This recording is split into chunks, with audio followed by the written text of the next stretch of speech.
We owe Brian Ortega an apology. He just submitted Yair Rodriguez, who was former interim champ and was coming off a loss against Alexander Volkanovski.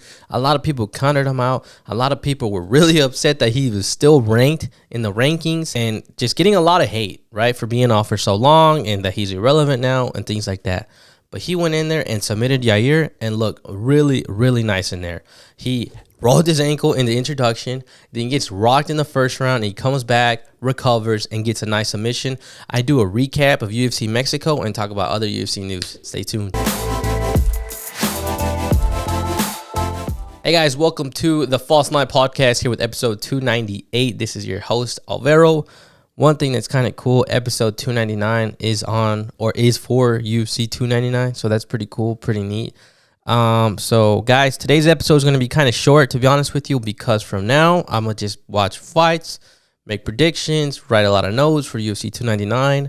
I've learned from the last episode, making it so long, I got to figure out how to make the episodes shorter and make the YouTube clips just better and just have more content throughout the whole week instead of midweek.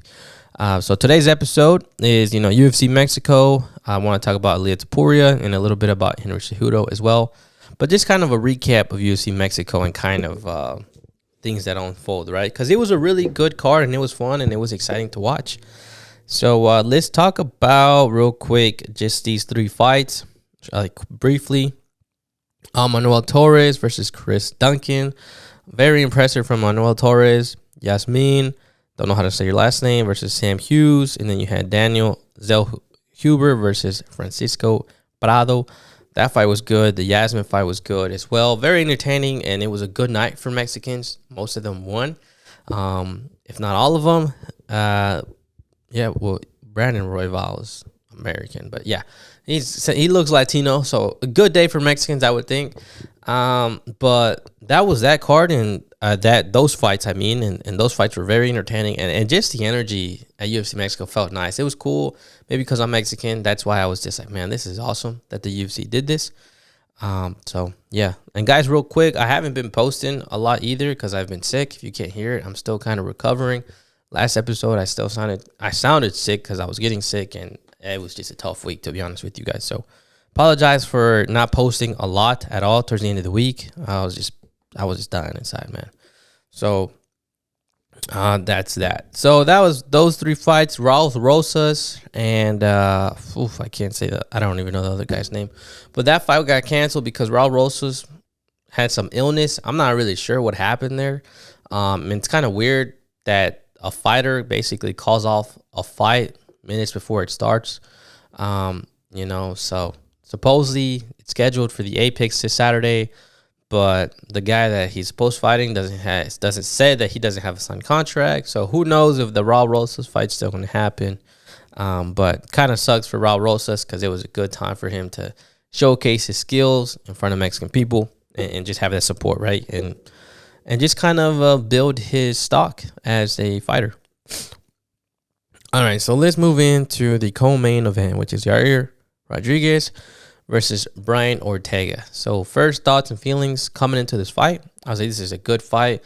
Yair Rodriguez was very vocal about Ilia Topuria, talking a lot of shit and making it seem like I'm going to be Brian Ortega. That's going to be taken care of. And we all kind of believed it. At least I did. I was like, yeah, Brian Ortega's coming off a long layoff. He hasn't been active.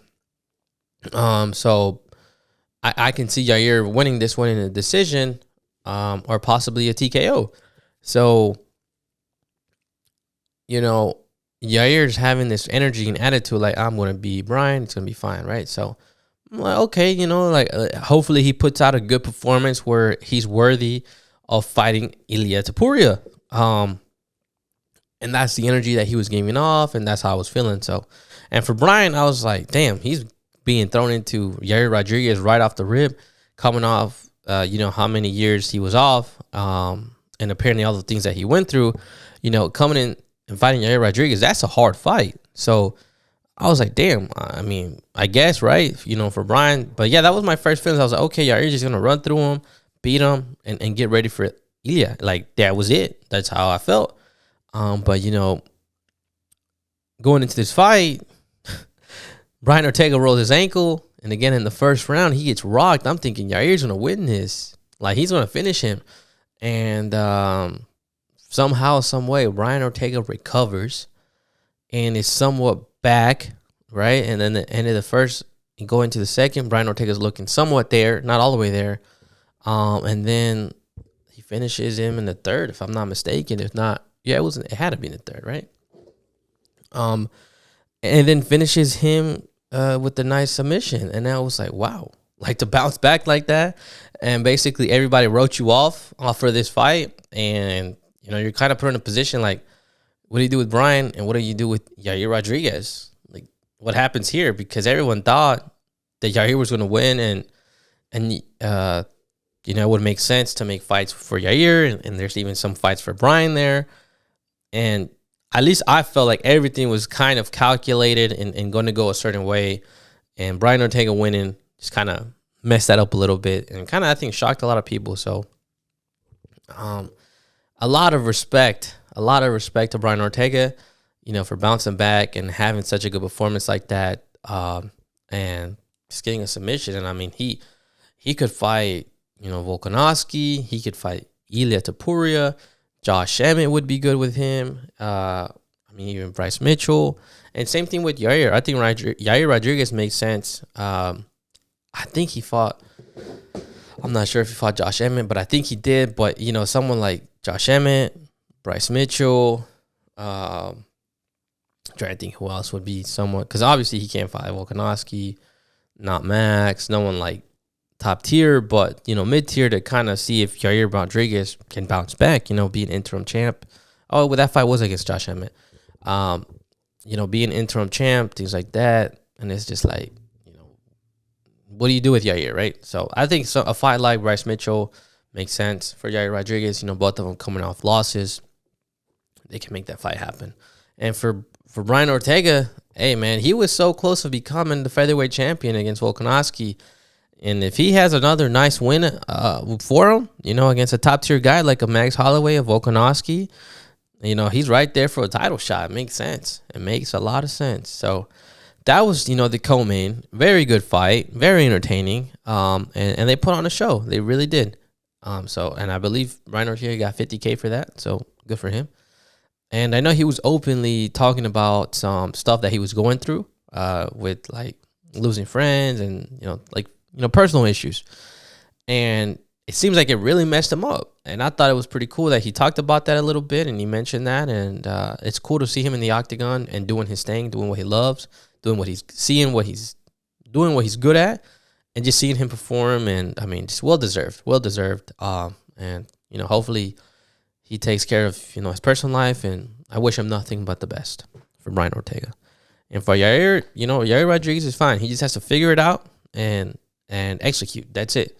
He's a good fighter. He's very talented. So I hope to see him again soon. All right. So now we talk about Brandon Moreno versus Brandon Royval. First thoughts and feelings again here.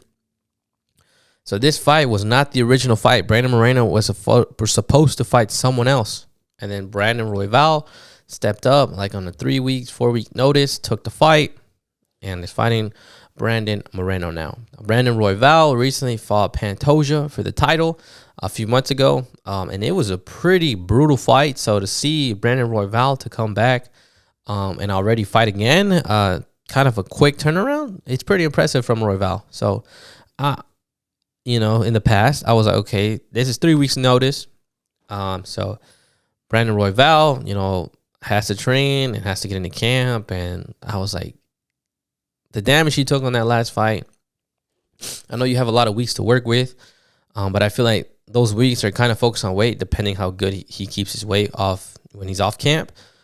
So there was a lot of little factors like that I thought about, that Brandon Moreno was just the better man, right? I was like, you know, he had a lot of time off. He recovered from his injury. He had a full camp. I was like, it just makes sense for Brandon Moreno to win this fight and just kind of dominate Brandon Royval, you know. But you go into this fight, and we know, like, right, Brandon Moreno gets in scraps. We've seen Brandon Royval, same way, very straightforward, aggressive, has fucking endurance, and he showed that this fight again. You go into this fight, and you just know it's going to be exchange after exchange, entertainment, clean shots. It was just going to be a fun fight. I already knew that. So you go into this fight, and Brandon Royval just puts it on Brandon, and Brandon's just getting out of there, countering, looking nice. I say, okay, it looks nice, looks good. Second round, Brandon Moreno just dominates Royval. And then also to the point now, Royval, apparently they think that he broke something in his foot, and he clearly hurt it, I think, on the first or second kick that he threw. And you can see him like kind of like shake it off, things like that. And I think that's what kind of slowed him down in the first and the second. But then he comes back in the third and just starts looking nice and starts throwing that kick or starts throwing that leg again. And he just kind of starts putting it on Brandon Moreno. And Brandon Moreno's looking a little bit lost at this point. And I was like, what the fuck? I was kind of confused because Brandon Moreno has been in fucking wars. And to see him kind of hesitate and almost look like no answers to Brandon Royval's strategy, I was like, what the fuck is going on with Moreno, right? And Brandon Moreno is my favorite fighter.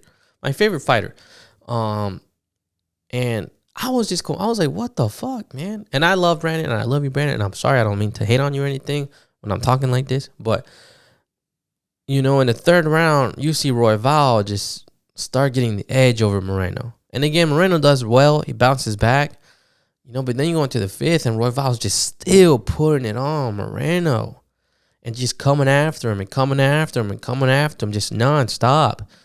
And Moreno's kind of answering, but he's also being caught. He's trying to get the takedowns. He's not really getting the takedowns. And it's just kind of looking a little sloppy for Moreno. And I'm like, fuck, man. Like, I think Royval's going to take this fight. It would make more sense if Brandon Royval won this fight. And he clearly wins the fight. And Moreno loses. And, this is Moreno's second loss in a row. So he hasn't lost like this in a minute. And it's kind of a lot of question marks for Moreno. And it makes me sad because that's probably one of the worst performances I've seen Moreno since I've been watching him fight. And I hope he manages to bounce back. And I just want to see him fight for a title. But right now, he just took a step back. And he is going to have to get another impressive win to get anywhere close to the title. And for Royval, I mean, fuck it, man. Run it back with Pantoja. That fight was fucking good. And Royval just looks so good against Moreno. He looks so good, and he says that he's ready. He's not going to get taken down anymore.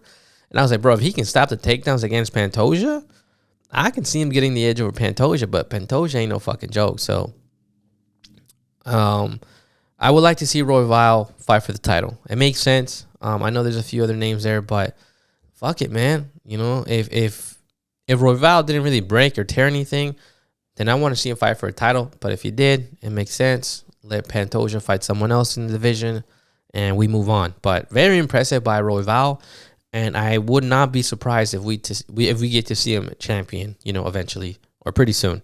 So he stood out, man, and he looked nice. And he kind of took everything away from Brandon Moreno. So it was just impressive.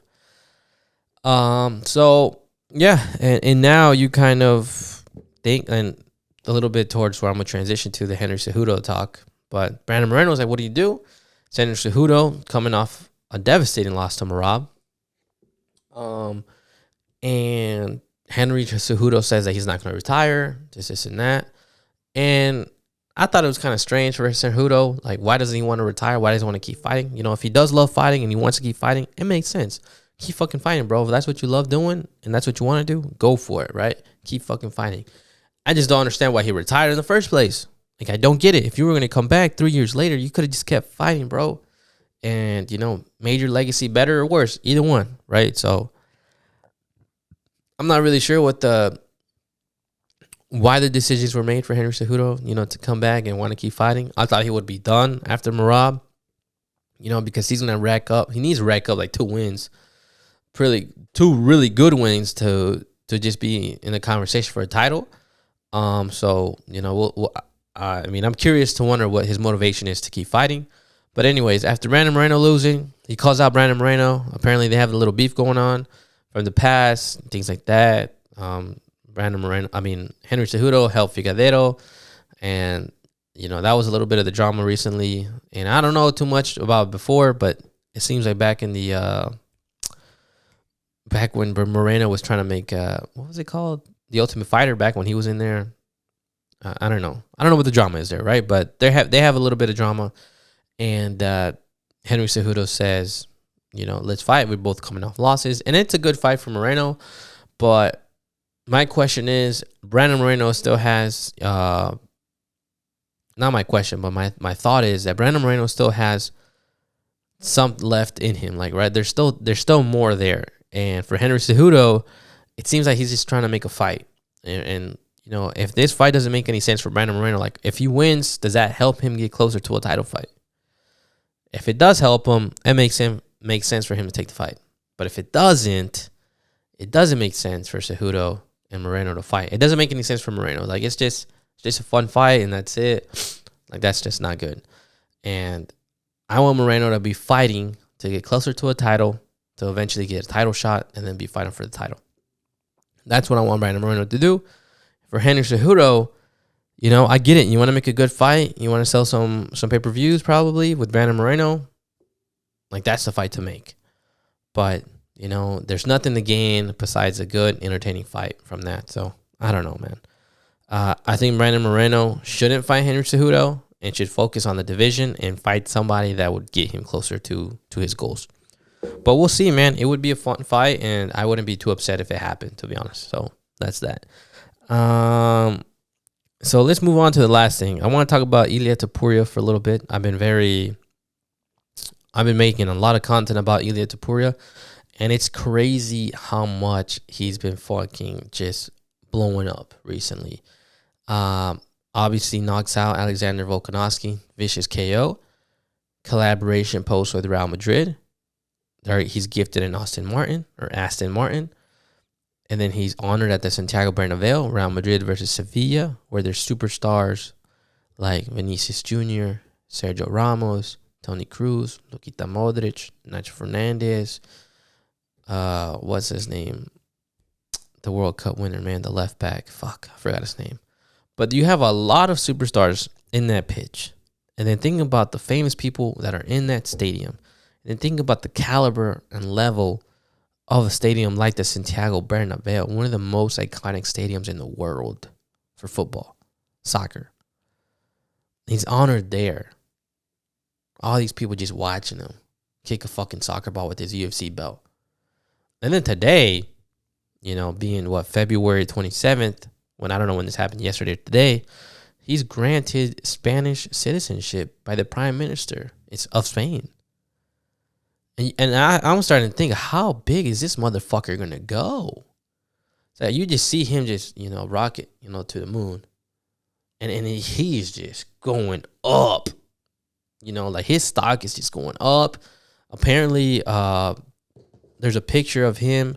Not a picture, but there's something I saw that, his blow up. So here it is. Before Josh Emmett, so a while back ago, he was at 800K before Josh Emmett. He beats the shit out of Josh Emmett. And then, 8 months later, he fights Alexander Volkanovski. And then he's at 3.3 million. 2.5 million followers in the last 9 months. That dude has blown up so fucking much. And he's going to keep blowing up. And if he keeps learning his English and keeps talking his shit, that dude is going to get so fucking big. And if he gets good people around him, and it gets his head straight and keeps fighting, keeps winning, and is just a smart guy. Like I said, keeps good people around him to help him make money. That dude's gonna make a shit ton of money, and it's just gonna be that's the real cash cow of the UFC. And you just don't know how big Ilia Topuria is gonna get. He's already fucking huge, and again, this is just the fucking start of Ilia Topuria. Like this is just the beginning, and it's like, what if he keeps winning? And winning and winning and winning. And then let's say later he takes out a wine or a tequila, right? Little Conor McGregor takes out a tequila or something. Or maybe something else. Maybe he starts selling something else. And then he gets his nice sponsorship deals, with who knows who. What if he starts making YouTube videos? I don't know, right? There's just so much potential there for Ilia Topuria to just monetize. And again, if he keeps training and keeps winning, like, the sky's the limit for that guy. So I'm not a fan Like it's not that I don't like Ilia. Like that's cool. I'm happy for him. He's one of the best. He's the beast. He's not a guy that I was watching and I'm just like, wow, I'm a fan. But I support the guy. The guy's awesome. He won. He overcame adversity. I didn't think he was gonna do it, and he fucking has that knockout power. Like, and that's what I like. That's entertaining to me. So I'm a fan, but I'm not, right? But I'm just happy for him because people might say like, "Oh, you were hating on him." Like, I wasn't hating on him. I just think I didn't think he was gonna win. I'm a fan of Volkanovski, and for Ilia, like I'm just happy for him. He's just a guy in the UFC that I'm just like, man, I'm happy for you, bro. Good for you. You know, like that's awesome. So before anybody starts like, oh, you just bandwagon, like, nah, bro, you gotta give somebody their flowers when they deserve it, and Ilia Topuria deserves it, bro. He's fucking beast. So it's just cool to see somebody talk their shit, and also just coming up. And I'm sure he has not crazy stories about his come up, and those will come out later in podcasts and interviews and things like that. And I'm just more intrigued to learn about Ilia Topuria and his come up, and now that he's champion. So very, very interested in him. And again, his stock is just going to keep going up as long as he keeps winning. And hopefully he fights somebody in the division. I know that he's been talking about Canelo, Mayweather, Islam, Khabib, things like that, right? And it makes sense. The guy's under a lot of lights, a lot of cameras. So you got to say Conor McGregor. You got to say Canelo. You got to say Khabib. What is he going to say? Yair Rodriguez, Max Holloway, Josh Emmett, Bryce Mitchell. I don't know how to say the other guy's name that has the wins but no finishes. If he says one of those names, not a lot of people are going to know who he's talking about. But when you look at the position that Ilia's in, this crazy stardom, we all know he's a UFC featherweight champion. He's a champion of UFC. That's just a lot of people that know him. Just champion UFC. That's it. Oh, we know who Canelo is. You gonna fight Canelo? Like, that grabs a lot of eyeballs. Oh, we know Conor. You gonna fight Conor? Like, we know that. Like, that's a lot of eyeballs. Khabib. Oh, you gonna fight Khabib? That's a lot of eyeballs too. So it makes sense if he says, "Oh, I'm gonna fight Bryce Mitchell." Who? Right? That's the reaction you'll get from a lot of the people from mass media and casuals, right? These countries that just know Ilia by Georgia and by Spain, like, oh, this guy just did this, right? So it makes sense what Ilia's doing and calling out, but clearly he's not going to fight any of them. And hopefully he just fights somebody in the division and can defend his title. But that's the episode, guys. Sorry it's a little bit all over the place, and sorry for sounding sick. But I promise you guys on Monday, the next episode 299 for UFC 299, will be a fucking banger of an episode. I'm going to work so hard on it, guys, and you guys are going to love it. So stay tuned for that. Hopefully you enjoyed this one, and watch, like, share, subscribe if you did, and comment below any thoughts and feelings. Thanks to the guy who told me to add pictures. That's coming up on the next episode, bro. Thank you for that. So see you guys on the next one. Enjoy the week. Peace.